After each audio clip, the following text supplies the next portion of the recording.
Решен е работниот статус на 112 професионални војници. Поранешните припадници на армијата потпишаа договори за вработување, со што трајно се решава нивниот статус, кој што истовреме придонесува и за подобрување на економско-социјалната положба на нивните семејства. Голема благодарност до Министерството за одбрана, до владата на Република Македонија, што смогна сили, пошто овој проблем се пролекуваше многу долги години. Еве 6 години се пролекуваше.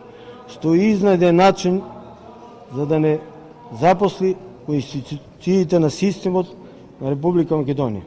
Сакам да изразам голема благодарност до владата на Република Македонија и Министерството за одбрана што го реши конечно овој наш долгогодишен проблем.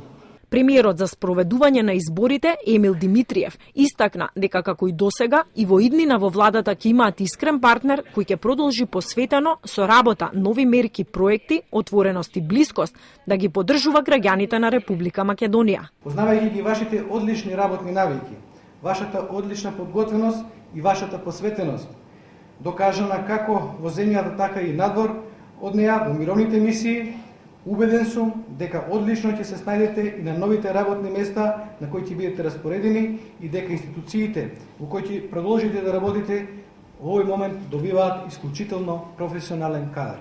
Министерот за одбрана Зоран Јолевски изрази надеж дека веќе стекнатите квалитетни вештини за време на служењето во армијата како професионални војници ќе бидат искористени за потребите на државните институции. Тоа е добар знак и за нас како армија, како Министерство за одбрана и за вас, за вештините што ги добивате во одбраната, меѓутоа и показател дека другите државни институции ги ценат вештините што вие ги имаат. Владата донесе одлука и акцијски план со кој 112 мината поранешни припадници на професионалниот состав, а врз основа на Законот за служба во армијата, поради природата на професијата да бидат вработени во институциите, и тоа 19 мина во Министерството за здравство, други 19 во рамките на Управата за извршување на санкции, 45 во судската полиција и 29 лица во самото Министерство за одбрана.